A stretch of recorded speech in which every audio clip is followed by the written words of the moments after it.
Idemo do restorana Voulez-Vous sada. Vreme je za doručak. Naša Nevena Topličić će nam reći zajedno sa šefom kuhinje šta nam predlažu ovog jutra. Nevena, dobro jutro. Dobro jutro. Dobro jutro svim gledaocima, dobro jutro i vama u studiju. Mi se nalazimo u restoranu Voulez-Vous i mogu da kažem da će se obradovati svi gledaoci koji vole pravi srpski doručak, jer danas pripremamo domaćinski sendvič. Sa mnom je šef kuhinje restorana Voulez-Vous, Mladen Martinović, koji će nam reći šta nam je sve potrebno za ovaj doručak. Mladene, dobro jutro. Dobro jutro. Dobro jutro vama, nama je već dobar dan. Pripremat ćemo domaćinski topli sendvič. Za to nam je potrebno, znači da krenemo da je to prvo srpski doručak. Možda nije sad za ovaj period, ali je do sad bio najprodavaniji sigurno. Tost od koga se prave prženice, koji se kasnije, znači, pečena slanica, odnosno pančeta, rendan i feta sir i na kraju preliv sa jajima i kačkavaljem. To se onda zapeče. To je jedan od najprodavanijih sendviča ovde kod nas u restoranu, tako da smo njega odabrali za ovu priliku. Kasnije možda nešto zdravije za leto, ali za sad ovo. Šta je prvi korak, Mladene? Prvo ćemo praviti prženice od tosta. Znači za ovaj doručak otprilike 2 jaja su dovoljna.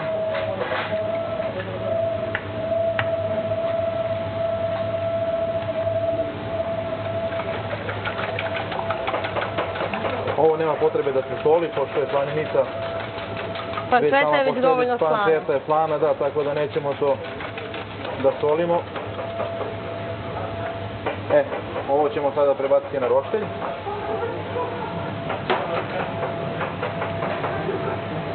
Koje ulje koristite? Obično ulje. Suncokretovo ulje, nema potrebe. Ovo u kući može naravno na tiganju, pošto u kući retko ko da ima roštilj.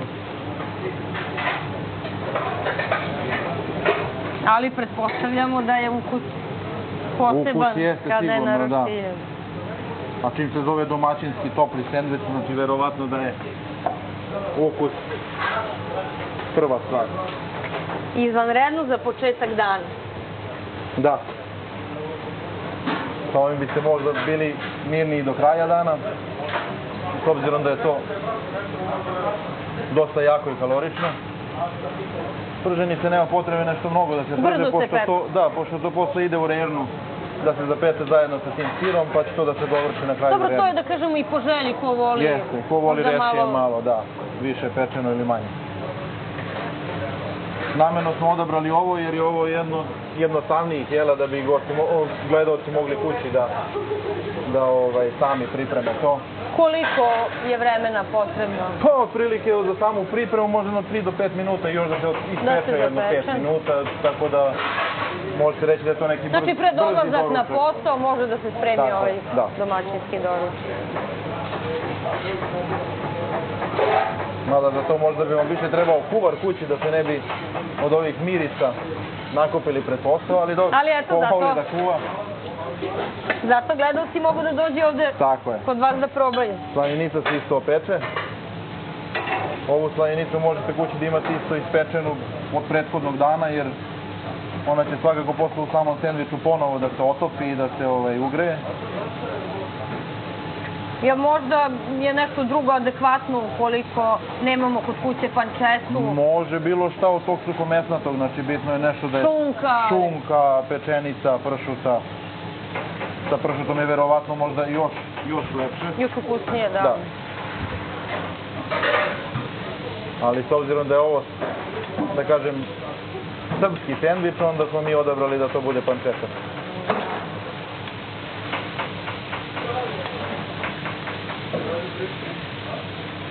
Dok se pančeta peče, možemo da napravimo ovde, da kažem, postavku za sendvič tamo. Znači ide ova prženica koju smo ispekli, rendani sir,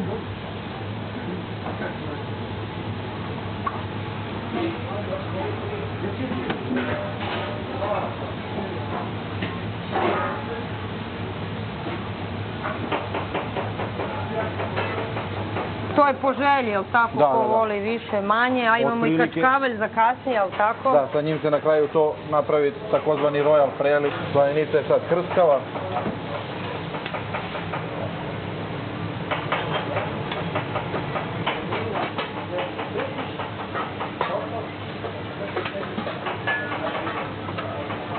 Uopšte nije bitno da to se sad nešto slaže, zato što je to, sad ćete vidjeti na kraju, preklopljeno i poklopljeno i u suštini ništa se i ne vidite.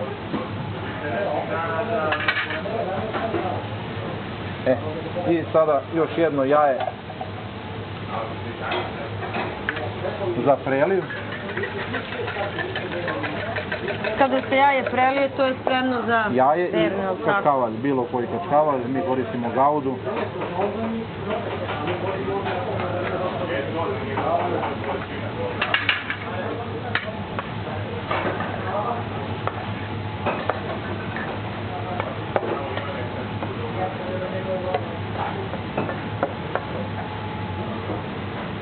Ovo sad ovako može od odgoda da se stavi, ono kad se sad bude peklo, ono će se preliti normalno sa svih strana. Evo, ja mislim da je to vreme već gotovo. To bi bilo otprilike to. Mnogo mi to divno izgleda. Malo je papir zagoreo, ali neću dobro, pitati, mogu gledati nešto da dodaju po želji, mislim nema šta da se doda, ovo je apsolutno. Pa još ćemo samo malo salate staviti, pošto je on, ajde da kažemo, težak sendvič, odnosno kaloričan dosta, pa da ima nešto malo da se razbije ta. Šta koristimo salate? Vidimo rukola? Da, rukola i malo zelene salate. Znači to je običan miks, jeste. Znači malo rukole i čeri paradajz, maslinovo ulje, malo ačeta ili u kući limuna, sirćeta po želji.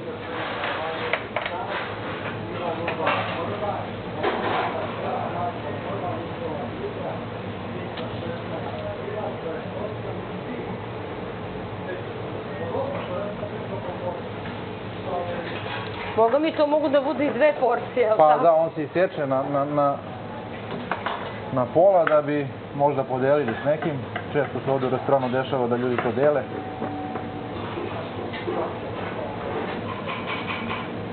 To otprilike u preseku izgleda baš onako mekan, sočan. A krskava je kora i krskava je pančeta u sredini, tako da... I doručak je spremno. To bi bilo otprilike otprilike to. Sve ukupno koliko vremena je potrebno? Pa sve ukupno 10 minuta, ajde da kažemo, 10 minuta. Mislim, ako već imate pripremljeno sve, pod uslovom da imate pripremljeno i sečeno sajenicu, ja kažem... Ali pretpostavljam svi imamo u frižideru sir, jaja, pančetu, to su neke osnovne namirnice. To je to, ništa nešto specijalno. Salata normalno može i po želji da bude neka druga, ne mora da bude zelena. I imamo energiju za čitav dan, jel tako? Tako je, možda i za više. Jel možda preporučujete našim gledalcima još nešto od možda neki zdraviji doručak za one koji vole lakše da doruču? Mi generalno kuvari imamo uvek neku ideju za nešto zdravije. Ono što mi služimo u našem restoranu, to je na primjer dijetalna skeltna kaša, poreč od ovsenih pakuljica, kašu od asai bobica i goj bobica. Tako da je to nešto, da kažem, zdravije, što sad obično ide pred leto i što se više traži. A pretpostavljam, kao što ste rekli, da je ovo najtraženije. Tako je, da. Hvala, Mladene. Hvala vama, prijatno. Eto, čuli ste ideju glavnog kuvara Mladena Martinovića u restoranu Voulez-Vous za dobar početak dana. Dakle, pripremali smo domaćinski sendvič. Studio? Hvala, Nevena. Da, dopada nam se ovaj pravi srpski doručak. Ovo je bio doručak za šampione. I može, pošto je ovako hladnjikavo i kišovito, može ovakav doručak za početak dana.